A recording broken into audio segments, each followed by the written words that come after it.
Monte Rosa or Mont Rose is a huge ice-covered mountain in the Alps, located on the watershed between northern and southern Europe. Its main summit, named Dufourspitze in honor of the surveyor Guillaume-Henri Dufour, culminates at 4,634 meters above sea level and is followed by the three nearly equally high subsidiary summits of Nordend, Zumsteinspitze and Signalkuppe. Monte Rosa is the highest mountain of both Switzerland and the Pennine Alps and is also the second highest mountain of the Alps and Europe outside the Caucasus. As a massif, Monte Rosa straddles the border between Switzerland and Italy, although its main summit, unlike the three lower ones, lies on the Swiss side, within the canton of Valais. Along with the Lyskamm to the south, the west side of Monte Rosa, with its enormous ice slopes and seracs, forms the boundary and upper basin of the large Gorner Glacier, which descends towards Zermatt. On the east side, the mountain forms an almost vertical 2,400-meter high wall of granite and ice, the biggest in Europe, overlooking Macugnaga. Monte Rosa was studied by pioneering geologists and explorers, including Leonardo da Vinci in the late 15th century and Horace Bar copyright Dick de Saussure in the late 18th century. Following a long series of attempts beginning in the early 19th century, Monte Rosa's summit was first reached in 1855 from Zermatt by a party of 8 climbers led by 3 guides. The Great East Wall was first climbed in 1872, from Macugnaga. Each summer a large number of climbers set out from the Monte Rosa hut on the mountain's west side for the summit via the normal route or for the Margherita hut on the Signalkuppe, used as a research station. Many tourists and hikers also come each year to the Gorner Glacier on the west side of the massif, to see the panorama that extends over the giants of the Alps, from Monte Rosa to the Matterhorn. Naming. Though Rosa as well as Rose mean pink in Italian and French respectively, the name is a false cognate derived from the Franco-Provena section al or stan patois word roa copyright say meaning glacier. On old maps as late as 1740, the mountain was named Monte Bosa and even Monte Biosa by the inhabitants of Valais. The name Mont Bosa, which appears in Leonardo da Vinci's notebooks, very likely designated the same mountain. From Zermatt the mountain was formerly known under the name Gorner. The name Gorner is still used for the western ridge that is thrown out from the main mass and the glacier that lies at its foot, but not used for the mountain itself anymore. Nowadays, in German, Monte Rosa is used instead. The summit is distinguished by the name Dufourspitze. This replaced the former name paragraph Chste Spitze that was indicated on the Swiss maps before the Federal Council, on January 28, 1863, decided to rename the mountain in honor of Guillaume-Henri Dufour. Dufour was a Swiss engineer, topographer, co-founder of the Red Cross and army officer who led the Sunderbund campaign. This decision followed the completion of the Dufour map, a series of military topographical maps created under the command of Dufour. The point east of the Dufourspitze, the Dunantspitze, was renamed in 2014 in honor of Henry Dunant, the main founder of the Red Cross. Elevation and climate. The Dufourspitze of Monte Rosa is the most elevated point of Valais in Switzerland, although it is not the most prominent of the country, that distinction belonging to the Finsteraarhorn, nor the most isolated, that distinction belonging to Piz-Bernina. The Swiss national map gives an elevation of 4,634.0 meters for the summit, which is 4,441 meters above Lake Maggiore, Switzerland's lowest point. The height difference between the summit and the plains of northern Italy, from where Monte Rosa is well visible, reaches over 4,500 meters. Monte Rosa has a topographic prominence of 2,165 m, the Great St. Bernard Pass being the lowest col between it and the culminating point of the Alps. A recent work, involving universities and the offices of cartography of Italy and Switzerland, was made in order to record a more precise elevation for Monte Rosa. The result was 4,635.25 meters from the Italian side and 4,634.97 meters from the Swiss side, with a margin of error of 0.1 m. Monte Rosa succeeded the Finsteraarhorn as the highest summit of Switzerland in 1815, when Valais joined the Swiss Confederation. Though the Mediterranean can hardly be visible from the summit of Monte Rosa because of intervening mountains, The view to the south extends to the Apennines, the mountains of Corsica and the Maritime Alps. On the north side the view extends to the Jura and further to the Vosges, the Swiss plateau being mostly hidden by the high range of the Pennine Alps. Being the highest point in Switzerland, Monte Rosa is also one of the most extreme places. The average air pressure is about half of that of the sea level and the temperature can reach as low as 40 degrees Celsius. Owing to the frequent prevalence of a high wind from the east or northeast, and the slow pace at which it is possible to move when near the top, precautions against cold are particularly requisite when climbing Monte Rosa. The snow line is located at about 3,000 meters. Geographic setting and description. Monte Rosa straddles the border between the Swiss canton of Valais and the Italian region of Piedmont. The main summit or Dufourspitze of Monte Rosa, however, is wholly Swiss and lies within the territory of the municipality of Zermatt, about 13 kilometers southeast of the town centre and 3,000 m above it. The closest settlements are located on the Italian side of the massif. Macugnaga is located 8 kilometers northeast of the summit while the villages of Alagna Valsesia and Grissani La Trinita Copyright are located respectively 10 kilometers and 12 kilometers away from the summit. The different sides of the mountain greatly differ from each other. The Swiss west side is almost completely covered by large glaciers, tributaries of the 57 km² large Gorner Glacier, descending progressively with gentle slopes and forming a large uninhabited glacial valley. The Italian east side consists of a 2,400 m high wall overlooking Macugnaga, whose snows feed the Belvedere Glacier at its base. The southeast face, culminating at the Signalkuppe, overlooks the Italian valley of Valsesia. The mountain is mainly covered by eternal snows and glaciers, except for its summit which is a rocky ridge orientated west-east, near to and perpendicular to the main watershed between Switzerland and Italy. The connecting point between them is the Grenzgipfel, the highest summit on the Italian side. Thus Monte Rosa is the highest mountain in the Alps whose summit is not on the main alpine watershed, although it is off by only 150 meters. The Silbersattel and Grenzsattel are the passes located north and south to the summit. The three main secondary summits of Monte Rosa are, the Nordend, the Zumsteinspitze and the Signalkuppe. Other secondary summits are the Paartspitze, the Ludwigschule Paragraphe and the Vincent Pyramid. Several perpendicular secondary ridges are connected to the main ridge dividing the glaciers that descend towards the Mattertal. The wall connecting the Signalkuppe with the Cima di Jazzi presents a wall of formidable precipices towards the east, but falls away in a gentle slope to the west. For a breadth of a few kilometers the upper snow fields lie almost unbroken upon this slope, but as they begin to descend towards the main valley they are divided into two ice streams by a ridge which gradually emerges from the Var Copyright, and finally presents a rather bold front to the glaciers on either side. The highest points of this ridge, appearing insignificant by contrast with the grand objects around, is the Stockhorn and the Gornergrat. On its south side is the Gorner Glacier, formed by the confluence of all the minor glaciers descending from the north and west sides of the Monte Rosa range, while on the north side the Findel Glacier descends near to the hamlet of Vendelme. Monte Rosa is one of the high mountains surrounding the 40 km long Matter Valley south of Visp. On the west are Lyskamm, Castor, Pollux, the Breathorn and the Matterhorn. On the north are the Weisshorn and the Dom. The Gornergrat summit, lying 8 km on the northwest at 3,100 meters, is a popular viewpoint of the massif since it is accessible by train from Zermatt, using the highest open-air railway line in Europe. Geology. The entire massif consists mainly of granite and granite gneiss. The Monte Rosa nappe lies below the Zermatt zone and is part of the Pennine Nappes in the Brianna Section 1A microcontinent zone, although its paleographic origin is controversial and is sometimes assigned to the subpenninic nappes. Rocks in the Piranesi of the Monte Rosa nappe record eclogite facies metamorphism. The deformation of the Monte Rosa granites indicates a depth of subduction of about 60 kilometers.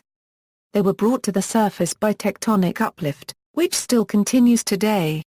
The summit is a sharp, jagged edge of mica schist connected by an RT with the Nordend, but cut off from the Zumsteinspitze to the south by nearly vertical rocks about 120 m in height.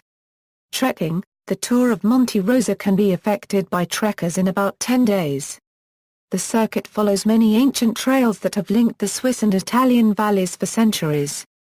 The circuit includes large forests, alpine meadows, balcony trails and a glacial crossing. It connects 7 valleys embracing different cultures, the German-speaking High Valais, the Arpietan-speaking Ulster Valley and the valleys of Lombardy and Piedmont. Good conditions are necessary to circumnavigate the massif. After reaching Saint-Jacques by the Theodule Pass and the Col des Cimes Blanches, the trekker crosses the Betterforker Pass before arriving at Grisani-la Trinita copyright. Then 2 passes must be crossed on the road to Macugnaga, the Col d'Olin and the Col del Turlot. From Macugnaga the trekker reaches the Sastel by the Monte Moro Pass and goes around the Mistrebelhar paragraph RNER before ending his journey in Zermatt. In total 6 passes between 2,700 and 3,300 meters must be crossed on a relatively difficult terrain. History Early exploration Monte Rosa could be seen from many places on the south side of the Alps and it had been mentioned in many travel diaries. At the end of the 15th century some outlines of the mountain may possibly have been painted by Leonardo da Vinci into the background of the Madonna of the Rocks or other pictures. Da Vinci explored the Italian side of the mountain and made some observations, though there is but scanty evidence that he had climbed even a minor summit in the neighborhood. He was intrigued by the permanent snow lying on the mountain and the darkness of the sky above him, he wrote. The base of this mountain gives birth to the 4 rivers which flow in 4 different directions through the whole of Europe. And no mountain has its base at so great a height as this, which lifts itself above almost all the clouds. And snow seldom falls there, but only hail in the summer, when the clouds are highest. And this hail lies, unmelted there, so that if it were not for the absorption of the rising and falling clouds, which does not happen more than twice in an age, an enormous mass of ice would be piled up there by the layers of hail, and in the middle of July I found it very considerable. And I saw the sky above me quite dark, and the sun as it fell on the mountain was far brighter here than in the plains below, because a smaller extent of atmosphere lay between the summit of the mountain and the sun. At the end of the 18th century, the people of the Italian valleys believed that a lost valley existed, hidden away between the glaciers of the Great Chain. The discovery of the valley was due to Joseph Beck of Grisani. He put together a party, including his brother Valentin, Sebastian Linti, Joseph Zumstein, Niklaus Vincent, Frana Section Wa Castel and Etienne Lisco, and they set out on a Sunday of August 1778. They started from their sleeping places at midnight, and roped carefully. They had furnished themselves with climbing irons and alpenstocks. At the head of the glacier, they encountered a slope of rock devoid of snow, which they climbed. It was 12 o'clock. Hardly had we got to the summit of the rock than we saw a grand and amazing spectacle. We sat down to contemplate at our leisure the lost valley, which seemed to us to be entirely covered with glaciers. We examined it carefully, but could not satisfy ourselves that it was the unknown valley, seeing that none of us had ever been in the Valais. The valley, in fact, was none other than the upper valley of Zermatt, and the pass, which these early explorers had reached, was the Les Joch, where, to this day, the rock on which they rested bears the name that they gave it, the Entdeckungsfels. Beck's party thus reached a height of 4,178 meters, probably a record in the Alps at that times. Count Maurizio of Turin was inspired by the view of Monte Rosa, and in 1787 he tried to reach its summit from the east face. However, he did not go very high, and the mountain looked much too inaccessible to encourage him to proceed further. He reached a place of the actual Marinelli hut, 1,500 m below the summit. The route on the east face was opened only in 1872. In 1789, following the recommendation of the Count, Horace Barr copyright Dick de Saussure went to Macugnaga to explore the mountain. He climbed Pizzo Bianco, a 3215 m summit facing the mountain from the east, and measured the altitude of Monte Rosa. He found a height of 2430 toises.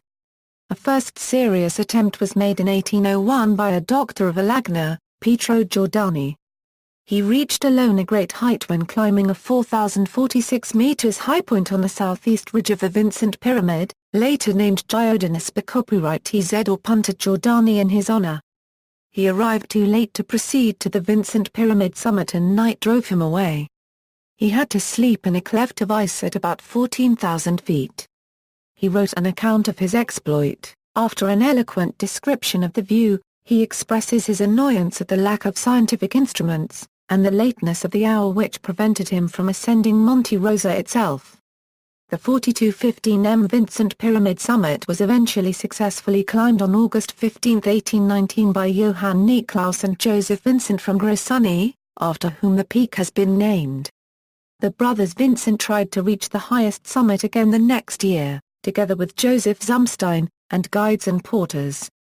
On August 1, 1820, they reached a 4,563 meters high secondary summit, later named Zumsteinspitze. The climb was dangerous, as the party had to traverse under threatening walls of ice. They also had great difficulties on descent, because the afternoon sun had melted the snow on the slopes. They used mules to carry their equipment as far as the snow line.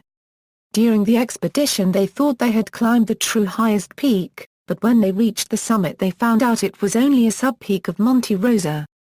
Zumstein was anxious to return later and reach the highest summit, but his desire did not materialize. First ascents equals. The first approaches to the summit were made from the northern slopes over the Gorner Glacier via the Silber Sattel.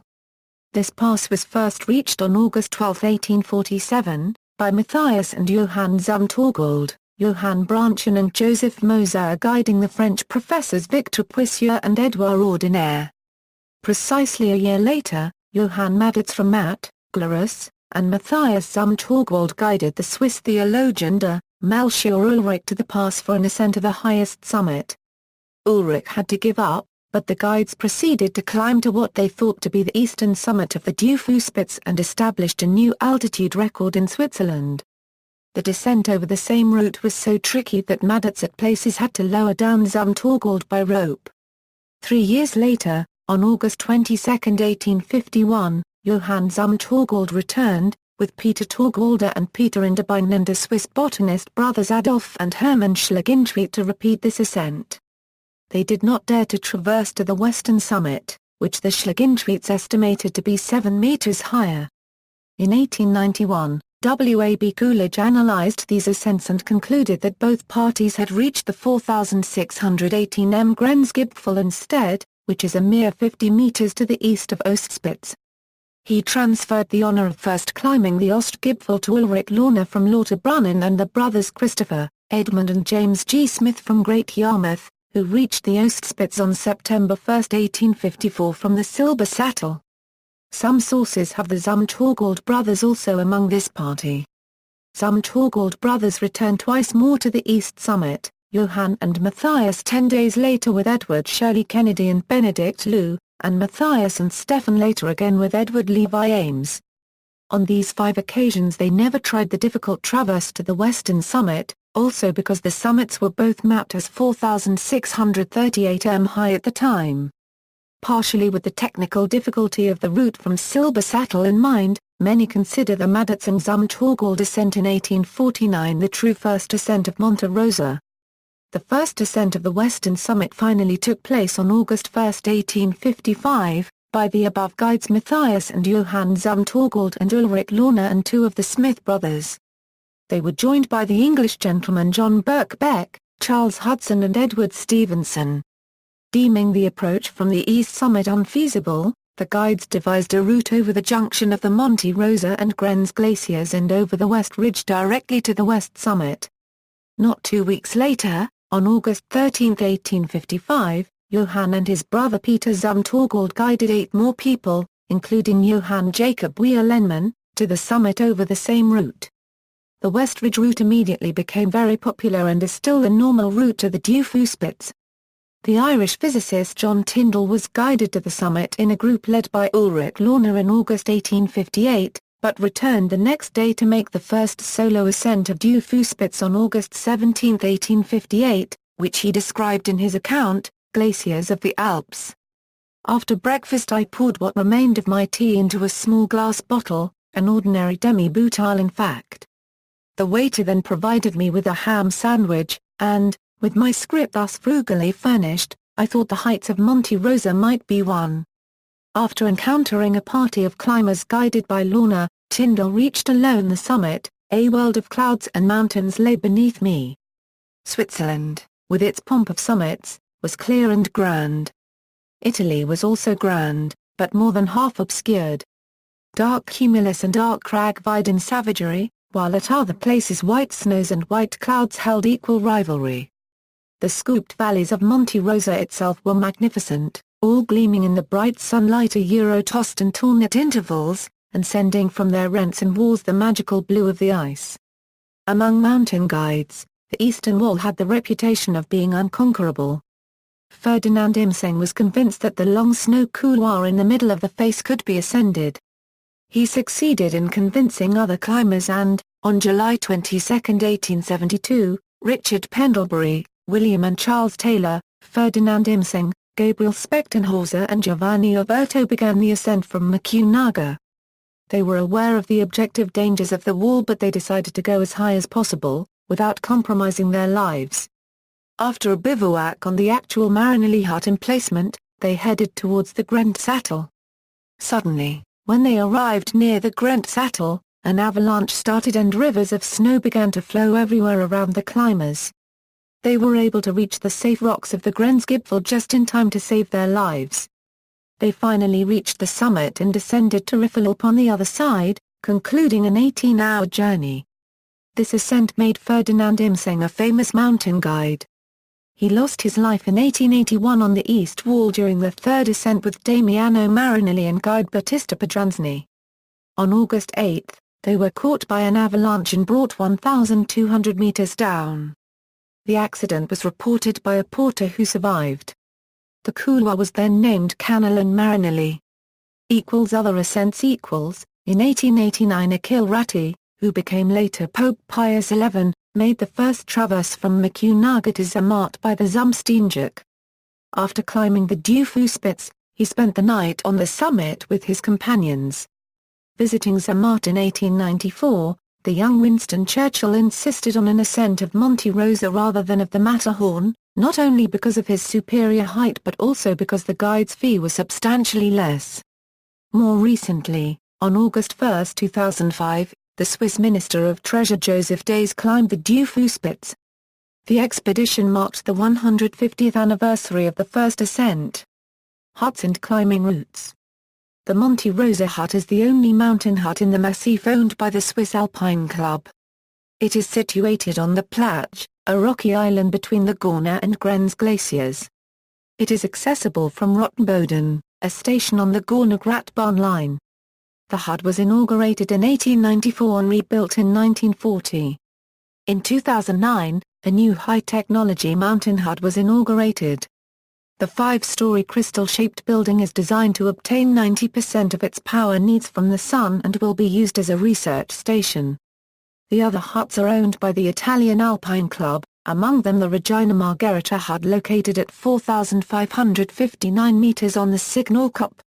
Inaugurated in 1893 and replaced in 1979, it is still the highest construction in Europe, which include a laboratory and observatory. Other huts owned by the Italian Alpine Club are the Marinelli hut, used for the ascent of the east face, and the Bivacco Città di Gallerate, located near the summit of the Jar Currency Gijon. Normal route The normal route to the summit start from the Monte Rosa hut. The normal route is mainly a glacier itinerary on the west slopes of Monte Rosa, with the final rocky west ridge to the summit. Although the itinerary itself is not difficult, it requires physical endurance and a good acclimatization. Marinelli couloir The route starts from the Marinelli hut and follows the steep Marinelli couloir on the east face. It is a long and dangerous route and has to be ascended very early in the morning on cold days in order to decrease the risk of avalanches.